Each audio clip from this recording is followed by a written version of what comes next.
வணக்கம். வங்கித் தேர்வுகளுக்கு தயாராகும் உங்கள் எல்லாரையும் வரவேற்கிறோம். வணக்கம்.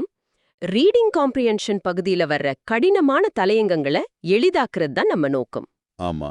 இன்னைக்கு 2 முக்கியமான நடப்பு நிகழ்வுகளை மையமா வச்சு ஆங்கில வார்த்தைகளை அதோட தமிழ் அர்த்தத்தோட ஆழமா பார்க்க போறோம். ஆமா, இன்னைக்கு நம்ம கிட்ட நாடாளுமன்ற நடைமுறைகள் அப்புறம் டிஜிட்டல் தனி உரிமை சம்பந்தப்பட்ட 2 பத்திகள் இருக்கு.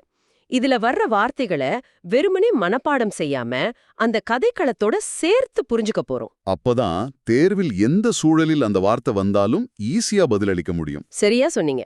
சரி, வாங்க நேரடியா விஷயத்துக்குள்ள போலாம். சரி, நம்ம முதல் கருப்பொருள் நாடாளுமன்ற விவாதம். இத ஒரு கதை மாதிரி பார்க்கலாம். முதல் காட்சியில ஒரு மரபு மீறப்படுது, அதாவது பிரேக்கிங் புரோட்டோகால். இதுல நம்ம முதல் வார்த்தை டிபார்ச்சர். பொதுவா இதுக்கு புறப்படுதல்னு தானே அர்த்தம். ஆனா இங்க இதோட அர்த்தம் வந்துட்டு விதியிலிருந்து விலகுதல். A decision to allow the motion without reply was a departure from protocol. அதாவது பதில் இல்லாமலேயே ஒரு தீர்மானத்தை அனுமதிச்சிருக்காங்க. ஆமா, அது வந்துட்டு வழக்கமான நெறிமுறையிலிருந்து ஒரு பெரிய விலகல். இதுக்கு டீவியேஷன், டைவர்ஜென்ஸ் மாதிரியான வார்த்தைகளையும் பயன்படுத்தலாம். அப்போ எந்த விதியிலிருந்து விலகினாங்க? அதுதான் நம்ம அடுத்த 2 வார்த்தைகளான எஸ்டாப்ளிஷ்ட் மற்றும் கன்வென்ஷனா? கரெக்ட். இந்த 2க்கும் என்ன வித்தியாசம்? இது ஒரு மிகச்சரியான கேள்வி. Established conventions require the PM to reply. இங்க எஸ்டாப்ளிஷ்ட் அப்படிங்கிறது நிறுவப்பட்ட அல்லது சட்டப்பூர்வமா ரொம்ப நாளா ஏத்துக்கிட்ட ஒரு விதி. ஓகே. ஆனா கன்வென்ஷன் அப்படிங்கிறது மரபு. Parliamentary convention dictates the motion concludes with a reply. இது வந்துட்டு எழுதப்படாத ஒரு விதி, ஆனா எல்லாராலும் மதிக்கப்படுற ஒரு வழக்கம். புரியுது. அப்போ இந்த மரபு மீறலுக்கு என்ன காரணம் சொன்னாங்களா? அடுத்த வார்த்தை கான்கிரீட். உறுதியான அப்படின்னு அர்த்தம். ஆமா. The speaker claimed he had concrete information about disruptions. வெறும் வதந்திகள் இல்ல, என்கிட்ட உறுதியான தகவல்கள் இருக்குன்னு சொல்லியிருக்கார். ஆனா அந்த தகவலை நேரடியா சொல்லலையா? சொல்லல. அங்கதான் obliquely என்ற வார்த்தை வருது. இதன் பொருள் மறைமுகமாக. The speaker obliquely suggested MPs posed a threat. அவர் நேரடியா குற்றம் சாட்டாம நாடாளுமன்ற உறுப்பினர்களால ஆபத்து இருக்குன்னு குறிப்பா உணர்த்தினார். ஒரு மரபு மீறப்படுது, அதுக்கு உறுதியான காரணம் இருக்குன்னு சொல்றாங்க. ஆனா அதுவும் மறைமுகமா? இத கேட்கவே கொஞ்சம் விசித்திரமா இருக்கே. இதுதான் நம்ம அடுத்த வார்த்தை பிசார். அப்படியா? பிசார்னா விசித்திரமான, நம்ப முடியாத அளவுக்கு வினோதமான. It is bizarre to assume the PM would avoid debate due to fear. பயத்தினால பிரதமர் விவாதத்தை தவிர்ப்பார்னு நினைக்கிறதே விசித்திரமானதுன்னு ஒரு தரப்பு சொல்லுது. ஆஹா, இந்த முதல் 6 வார்த்தைகளும் ஒரு நாடாளுமன்ற நிகழ்வின் தொடக்க காட்சியை நமக்கு விளக்குது. ஒரு மரபு மீறப்பட்டா இயல்பாகவே பதில்களுக்கான ஒரு போராட்டம் தொடங்கும் இல்லையா? நிச்சயமா, அதுதான் நம்ம அடுத்த பகுதி. இங்கே முதல் வார்த்தை பிளாசிபிள், அதாவது நம்பத்தக்க. ஆமா, ஒரு தரப்பு சொல்ற காரணம் நம்புற மாதிரி இல்லைன்னா இன்னொரு தரப்பு ஒரு plausible reason தேடும். A more plausible reason for absence was the disruption. அதாவது பிரதமரோட அனுபஸ்திக்கு பயத்தை விட சபையில நடந்த இடையூறு தான் நம்பத்தகுந்த காரணமா இருக்கலாம். ஒரு காரணம் கிரெடிபிளா, பிலீவபிளா இருந்தா அது plausible. இந்த உண்மையை நிரூபிக்க எதிர்க்கட்சி தலைவர் புத்தகத்திலிருந்து சில பகுதிகளை மேற்கோள் காட்ட முயற்சி பண்றார். இது அடுத்த 3 வார்த்தைகளை இணைக்குது. சார்ட், சைட், அப்புறம் எக்ஸர்ப்ட்ஸ். அருமையா இணைத்தீங்க. The leader sought to cite excerpts from the book. இங்க sought அப்படிங்கிறது முயற்சி செய்தார். இது சீக்கோட இறந்த காலம். சைட்னா மேற்கோள் காட்டுவது, எக்ஸர்ப்ட்ஸ்னா புத்தகத்தோட சிறு பகுதிகள். அதாவது ஒரு வாதத்தை வலுப்படுத்த ஆதாரங்களை மேற்கோள் காட்ட முயன்றிருக்கார். ஆனா அந்த முயற்சிக்கு என்னாச்சு?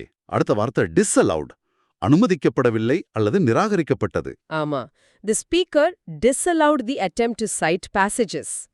சபாநாயகர் அந்த பகுதிகளை மேற்கோள் காட்டுற முயற்சியை நிராகரிச்சிட்டார். இப்படி ஆதாரத்தை காட்ட விடாம தடுத்திருக்காங்க. ஆமா, இப்படி பதிலுரைக்கு அவகாசம் மறுப்பது, ஆதாரங்களை நிராகரிக்கிறது, இதெல்லாம் எதர் மீறுவதாக கருதப்படுது. அதுதான் இந்த பகுதியோட கடைசி வார்த்தை நார்ம்ஸ். மிகச்சரி. நார்ம்ஸ்னா விதிமுறைகள் அல்லது நிலையான நடத்தை. ஸ்கிப்பிங் த ரிப்ளை வயலேட்ஸ் எஸ்டாப்ளிஷ்ட் நார்ம்ஸ். இது வந்துட்டு எழுதப்பட்ட சட்டத்தை மீறதை விட ஒரு சபையோட நாகரிகமான செயல்பாட்டுக்கான விதிமுறைகளை மீறது. ஆக பதில்களுக்கான போராட்டம் தோல்வியில முடிஞ்ச மாதிரி ஒரு சித்திரத்தை இந்த வார்த்தைகள் உருவாக்குது. ஆமா, பதில்கள் தடுக்கப்படும்போது அது இயல்பாகவே ஒட்டுமொத்த அமைப்பின் மீதான நம்பிக்கையையும் கேள்விக்குள்ளாக்கும். இதை நம்ம அடுத்த பகுதிக்கு அழைச்சிட்டு போகுது. பொறுப்புக்கூறலும் சிதைவும், அக்கவுண்டபிலிட்டி அண்ட் எரோஷன். இதுல முதல் வார்த்தை எரோஷன். இதோட நேரடி பொருள் மண்ணரிப்பு. ஆனா இங்கே இது ஒரு உருவகம். ஒரு ஆற்றங்கரை எப்படி மெதுவா கரைதோ அதுபோல ஜனநாயகத்தோட மதிப்புகளும் மெதுவா சிதைஞ்சு போறத இரோஷன்னு சொல்வாங்க.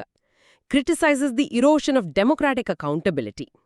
இது ஒரே நாள்ல நடக்காது. கொஞ்சம் கொஞ்சமா நடக்கிற ஒரு படிப்படியான அழிவு. நீங்க சொன்ன ஜனநாயக பொறுப்புக்கூறல், டெமோக்ராட்டிக் அக்கவுண்டபிலிட்டி, அதுதான் நம்ம அடுத்த 2 வார்த்தைகள். அக்கவுண்டபிலிட்டி மற்றும் அக்கவுண்டபிள். மாணவர்களுக்கு இந்த ரெண்டுக்கும் உள்ள வித்தியாசத்தை கொஞ்சம் விளக்குங்களேன். நிச்சயம், இது தேர்வுல ரொம்ப முக்கியம். அக்கவுண்டபிலிட்டி அப்படிங்கிறது ஒரு பெயர்ச்சொல், நவுன். அது ஒரு கொள்கையை குறிக்குது, பொறுப்பு கூறும் தன்மை. உதாரணத்துக்கு, democratic accountability requires the PM to respond. சரி. ஆனா அக்கவுண்டபிள் அப்படிங்கிறது ஒரு உரிச்சொல், ஆட்ஜெக்டிவ். அது ஒரு நபர் யாருக்கு பதில் சொல்ல கடமைப்பட்டிருக்காருன்னு குறிக்குது. பொறுப்பேற்க வேண்டியவர். The executive must be held accountable to parliament. அருமையான விளக்கம். இப்போ மறுபடியும் கதைக்கு வருவோம். சபாநாயகர் இடையூறுகள் இருக்குன்னு சொன்னார் இல்லையா? அதுக்கு அவருக்கு கிரெடிபிள் இன்புட்ஸ் வந்ததா சொல்லப்பட்டது. ஆமா, கிரெடிபிள்னா நம்பகமான மூலங்கள்ல இருந்து தகவல் வந்ததா சொல்றாங்க. அந்த தகவல்கள் எதை பத்தினது? சாத்தியமான டிஸ்ரப்ஷன் பத்தினது. ஆமா, டிஸ்ரப்ஷன்னா இடையூறு அல்லது குழப்பம். Security concerns about disruption was cited. பாதுகாப்பு காரணங்களுக்காக சபையில இடையூறு நடக்கலான்னு அஞ்சப்பட்டது. ஆனா எதிர்க்கட்சிகள் இத ஒரு அன்ஃபோர்சீன் சிச்சுவேஷன், அதாவது எதிர்பாராத ஒரு சூழல்னு சொல்லப்பட்டதை ஏத்துக்கல. ஆமா, வராததுக்கு ஒரு எதிர்பாராத சூழலை காரணமா காட்டுறதா அவங்க சொல்றாங்க. பாருங்க, இந்த வார்த்தைகள் எல்லாம் சேர்ந்து எப்படி ஒரு வாதத்தை உருவாக்குதுன்னு. கரெக்ட். ஒரு பக்கம் கிரெடிபிள் தகவல் அடிப்படையில டிஸ்ரப்ஷன் நடக்கலாம்னு ஒரு வாதம், மறுபக்கம் இது அக்கவுண்டபிலிட்டியோட எரோஷன் ஒரு விமர்சனம். இந்த நாடாளுமன்ற விவாதத்தோட இறுதி கட்டத்துக்கு வந்துட்டோம். குற்றச்சாட்டுகளும் தவிர்த்தலும், அக்யூசேஷன்ஸ் அண்ட் இவேஷன். இங்க முதல் வார்த்தை ஆத்தென்டிகேட். எதிர்க்கட்சி தலைவர் தன்னிடம் உள்ள புத்தகத்தோட உள்ளடக்கத்தை ஆத்தென்டிகேட் செய்ய, அதாவது உண்மைன்னு உறுதிப்படுத்த தயாரா இருக்கிறதா சொல்றார். willing to authenticate the contents of the book. இது வெறும் குற்றச்சாட்டல்ல, ஆதாரம் இருக்குன்னு காட்டுறார். ஆமா. அப்படி இருந்தும் விவாதத்தை மறுக்கிறது இன்டிஃபென்சிபிள்னு அவங்க வாதிடுறாங்க. இன்டிஃபென்சிபிள்னா நியாயப்படுத்த முடியாத, பாதுகாக்க முடியாதன்னு அர்த்தம். It is இன்டிஃபென்சிபிள் to deny discussion on national security. தேசிய பாதுகாப்பு மாதிரி ஒரு முக்கியமான விஷயத்துல விவாதத்தை மறுக்கவே முடியாது. இது ஒரு குறிப்பிட்ட முறை மட்டும் நடக்கிற நிகழ்வு இல்ல, இது ஒரு டெண்டன்சின்னு சொல்றாங்க. ஆமா, டெண்டன்சினா ஒரு போக்கு அல்லது சாய்வு. points to the tendency to evade critical decision making. முக்கியமான முடிவுகளை எடுக்கிறத தவிர்க்கிற ஒரு போக்கையே இது காட்டுது. அந்த வாக்கியத்திலே அடுத்த வார்த்தையும் வந்துருச்சு, evade, தவிர்த்தல் அல்லது தப்பித்தல். ஆமா, அட்மினிஸ்ட்ரேட்டிவ் ஆஃபீசர்ஸ் evade accountability. அதிகாரிகள் பொறுப்பிலிருந்து தப்பிச்சுக்கிறாங்க. இது ஒரு பொதுவான குற்றச்சாட்டு. இறுதியா இந்த மொத்த நிகழ்வும் ஒரு சார்ஜாக, அதாவது ஒரு குற்றச்சாட்டாக மாறுது. ஆமா, disprove the charge that he avoids accountability. அவர் பொறுப்பை தவிர்க்கிறார் என்ற குற்றச்சாட்டை பொய்யாக்குங்கன்னு சவால் விடுறாங்க. ஒரு முழு நாடாளுமன்ற விவாதத்தையே வார்த்தைகள் மூலமா பார்த்துட்டோம். இப்போ நம்ம 2வது கருப்பொருளுக்கு போகலாமா? நிச்சயமா. ஒரு பெரிய சமூக ஊடக செயலி சம்பந்தப்பட்ட டிஜிட்டல் தனியுரிமை வழக்கு. முதல் பகுதி சட்ட அடித்தளம். முதல் வார்த்தை ரூட்டட். இதன் பொருள் வேரூன்றிய. ஒரு பிரச்சனை எங்கிருந்து தொடங்குச்சுன்னு குறிக்க இது பயன்படும். The case is rooted in the controversial privacy policy changes. இந்த வழக்குல நீதிமன்றம் ஒரு விஷயத்தை அண்டர்ஸ்கோர்ட் பண்ணிருக்கு, அதாவது வலியுறுத்தி இருக்கு. ஆமா, the court underscored the power the app holds. அந்த செயலி எவ்வளவு அதிகாரத்தை கையில வச்சிருக்குன்னு நீதிமன்றம் அழுத்தமா சுட்டிக்காட்டியது. என்ன அந்த அதிகாரம்? அதுதான் the precise background concerns unilateral policy changes. Preciseனா துல்லியமான. இந்த பிரச்சனையின் துல்லியமான பின்னணி என்னன்னா, அவங்க ஒரு தலைப்பட்சமா அவங்க கொள்கைகளை மாத்துனதுதான். இதுதான் இந்த லிட்டிகேஷன், அதாவது வழக்குக்கு காரணம். கரெக்ட். அந்த மாற்றம் எப்படி செய்யப்பட்டது? அப்ரப்ட்லி, மற்றும் அமெண்டிங் இந்த 2 வார்த்தையும் அதை விளக்குது.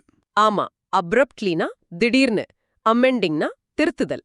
தே abruptly amended its privacy policy without notice. யாருக்கும் சொல்லாம திடீர்னு அவங்க தனியுரிமை கொள்கையை திருத்துனாங்க. எதுக்காக? To allow data sharing. பயனர்களோட தரவை மத்த நிறுவனங்களோட பகிர்ந்துக்க. இதுதான் பிரச்சனையின் ஆணிவேர். பயனர்களுக்கு வேற வழியே கொடுக்கப்படலையா? இது நம்மள அடுத்த படுதிக்கு அழைச்சிட்டு போகுது. இறுதி எச்சரிக்கை, தி அல்டிமேட்டம். முதல் வார்த்தை சீஸ். அவங்க சொன்னது இதுதான். accept new terms or cease using the service. புதிய விதிமுறைகளை ஏத்துக்கோங்க, இல்லனா சேவையை பயன்படுத்துறது நிறுத்துங்க. இது ஒரு மாதிரி மிரட்டல் மாதிரி இருக்கு. அதுதான் அல்டிமேட்டம், இறுதி எச்சரிக்கை. The ultimatum to accept terms was problematic. வேற வழியே இல்லாம ஒன்னு செய்ய சொல்லி கொடுக்கிற கட்டளை இது. இதுக்கு இயல்பாகவே பெரிய புஷ்பேக், அதாவது எதிர்ப்பு கிளம்பி இருக்கும். ஆமா, the ultimatum drew significant pushback from regulators. அரசாங்கத்தோட கட்டுப்பாட்டு அமைப்புகள் கிட்ட இருந்து இதுக்கு பெரிய எதிர்ப்பு வந்தது. ஏன் இவ்ளோ பெரிய எதிர்ப்பு? ஏன்னா இந்த செயல் வெறும் ஒரு செயல் இல்ல, அது டிரான்ஸ்ஃபர்மேட்டிவா இருந்திருக்கு. சரியா சொன்னீங்க. அதாவது மக்களோட தகவல் தொடர்புல ஒரு பெரிய மாற்றத்தை ஏற்படுத்தியிருக்கு. ஒரு காலத்துல மத்த சேவைகள் prohibitively எக்ஸ்பென்சிவா இருந்துச்சு. அதாவது வாங்க முடியாத அளவுக்கு விலை அதிகமா. ஆமா, ஆனா இந்த செயலிக்கு internet and phone number are the only prerequisites. முன் நிபந்தனைகள் ரொம்ப குறைவு. அதனால தான் கோடிக்கணக்கான மக்கள் இதை சார்ந்திருக்காங்க. அப்படிப்பட்ட நிலையில ஒரு இறுதி எச்சரிக்கை கொடுக்கறது சரியில்லை. நிச்சயமா. மக்கள் இந்த செயலியை இவ்வளவு விரும்ப காரணம் அதோட பாதுகாப்பு அம்சம். இது நம்மள அடுத்த பகுதிக்கு கொண்டு போகுது. தொழில்நுட்பமும் சமூகமும். மக்கள் எந்தூசியாஸ்டிக்கா, அதாவது ஆர்வமுடன் எதை ஏத்துக்கிட்டாங்க? End to end encryption. என்கிரிப்ஷன்னா மறையாக்கம். அதாவது அனுப்புற நபருக்கும் வாங்குற நபருக்கும் மட்டுமே அந்த மெசேஜ படிக்க முடியும். இதுக்கு மக்கள் மத்தியில பெரும் ஆர்வம் இருந்துச்சு. ஆமா, இந்த மறையாக்கம் ஒரு சொசைட்டல் எக்ஸ்பெக்டேஷன், அதாவது ஒரு சமூக எதிர்பார்ப்பு உருவாக்குச்சு. பாதுகாப்பான தகவல் தொடர்புங்கிறது மக்களோட உரிமையா பார்க்கப்பட்டுச்சு. ஏன்னா இதுக்கு முன்னாடி telecommunications has been subjected to surveillance. தொலைத்தொடர்பு அரசாங்க கண்காணிப்புக்கு உட்படுத்தப்பட்டு வந்தது. ஆமா, அதிலிருந்து ஒரு விடுதலையா இந்த செயலி பார்க்கப்பட்டுச்சு. அதனால the app is deeply embedded in the country's society. இந்த செயலி நம்ம சமூகத்துல ஆழமாக பதிஞ்சிடுச்சு. அது நம்ம வாழ்வோட ஒரு அங்கமாவே மாறிடுச்சு.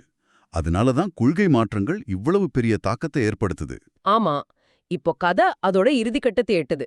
ஒரு சேவை நம்ம வாழ்க்கையில இவ்வளவு ஆழமா பதிஞ்சிடுச்சுன்னா அதை எப்படி ஒழுங்குபடுத்துறது? இதுதான் கடைசி பகுதி, ஒழுங்குமுறையும் எதிர்காலமும். முதல் வார்த்தை transition. The transition to an advertising model requires scrutiny. இலவச சேவையிலிருந்து விளம்பரங்கள் மூலமா பணம் சம்பாதிக்கிற ஒரு மாதிரிக்கு இந்த நிறுவனம் மாறும்போது அதை நாம கவனமா ஆய்வு செய்யணும்.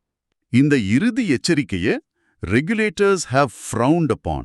ஆமா, frowned uponனா அதிருப்தி தெரிவிக்கிறது அல்லது ஏத்துக்க மறுக்கிறது, ஒரு செயலை முறைச்சு பார்க்கற மாதிரி. காரணம், இது போன்ற யுபிக்விட்டஸ் சோஷியல் பிளாட்ஃபார்ம்ஸ், அதாவது எல்லா இடங்களிலும் பரவியிருக்கும் சமூக தளங்களுக்கு வலுவான மேற்பார்வை தேவை. கரெக்ட். இது ஏதோ ஒரு மூலையில இருக்கிற செயலி இல்ல. அதனால பயனர்களுக்கு ஒரு ஆப்ட் அவுட் ஆப்ஷன், அதாவது விலகிக் கொள்ளும் வாய்ப்பு கொடுக்கிறது ஒரு inappropriate ரெமெடின்னு சொல்லப்படுது. inappropriateனா பொருத்தமற்ற. கோடிக்கணக்கான மக்கள் பயன்படுத்துற ஒரு சேவையிலிருந்து வேண்டாமானால் வெளியே போன்னு சொல்றது சரியான தீர்வு இல்ல. நிச்சயமா. அப்படியானால் என்னதான் தீர்வு? அருமை. ஒரு ஆரோக்கியமான நேர்மையான டிஜிட்டல் சந்தையை உருவாக்க ஒரு புதிய சட்டம் தேவைங்கிறது தான் இந்த விவாதத்தோட முடிவா இருக்கு. அருமை. 2 சிக்கலான தலைப்புகளில் உள்ள 45 வார்த்தைகளை ஒரு கதை போல புரிஞ்சுக்கிட்டோம். இப்போ இன்றைய மரபு தொடர பார்க்கலாமா? பாஸ் த பக். இது தேர்வுகளில் அடிக்கடி கேட்கப்படும் ஒன்று. இதன் பொருள் பொறுப்பை தட்டி கழித்து இன்னொருவர் மீது சுமத்துவது. ஓ. உதாரணமா, during the policy failure, senior officials repeatedly passed the buck instead of accepting responsibility. ஒரு கொள்கை தோல்வி அடைஞ்சப்போ மூத்த அதிகாரிகள் பொறுப்பை ஏத்துக்காம ஒருவர் மேல ஒருவர் பழிய போட்டாங்க. இதோட தோற்றம் ரொம்ப சுவாரஸ்யமா இருக்குமே. ஆமா, 19ஆம் நூற்றாண்டு போக்கர் விளையாட்டிலிருந்து வருது. அப்போ டீல் பண்ற முறை யாருடையதுன்னு குறிக்க பக்குன்னு சொல்ற ஒரு பொருளை கைமாத்துவாங்களாம். ஓ, தனக்கு டீல் செய்ய விருப்பம் இல்லைன்னா அதை அடுத்தவருக்கு கொடுத்துடுவாங்க. சரியா சொன்னீங்க. அதுதான் பாசிங் த பக். பொறுப்பை ஏற்காம அடுத்தவர் தலையில கட்டி விடுறது. இன்னைக்கு நாம கத்துக்கிட்ட இந்த வார்த்தைகளும் மரபு தொடரும் உங்க வங்கித் தேர்வு தயாரிக்க நிச்சயம் உதவும். வெற்றிங்கிறது இலக்கண விதிகளை மட்டும் தெரிஞ்சுக்கிறது இல்ல. ஆமா, இது போல வார்த்தைகளோட சூழலை புரிஞ்சுக்கிறதுல தான் இருக்கு. ஒரு மேற்கோள் சொல்ற மாதிரி success is the sum of small efforts repeated day in and day out. அதாவது தினம் தினம் திரும்ப திரும்ப செய்யும் சிறு முயற்சிகளின் கூட்டுத்தொகையே வெற்றி. ஆமா, தேர்வில் நிலைத்தன்மை அதாவது கன்சிஸ்டன்சி மிக முக்கியம். இது போன்ற தினசரி வொக்காபுலரி மற்றும் வங்கித் தேர்வுகளுக்கான பல உத்திகளை பெற மறக்காம ராமேக்ஸ் அகாடமிய சமூக ஊடகங்களில் பின்தொடருங்கள். இறுதியா நீங்க சிந்திச்சு பார்க்க ஒரு கேள்வி. இன்னைக்கு நாம பார்த்த இந்த வார்த்தைகள் வெறும் தேர்வுக்கான சொற்கள் மட்டுமில்ல, அவை நாடாளுமன்ற பொறுப்புக்கூறல், டிஜிட்டல் தனியுரிமை போன்ற பெரிய சமூக விவாதங்களோட கருவிகள். இனி நீங்க ஒரு செய்தித்தாள் கட்டுரையை படிக்கும்போது அதுல வர்ற எரோஷன், அல்டிமேட்டம், இன்டிஃபென்சிபிள் போன்ற வார்த்தைகள் அந்த செய்தியோட ஆழமான அர்த்தத்தை எப்படி உங்களுக்கு உணர்த்துதுன்னு சிந்திச்சு பாருங்க.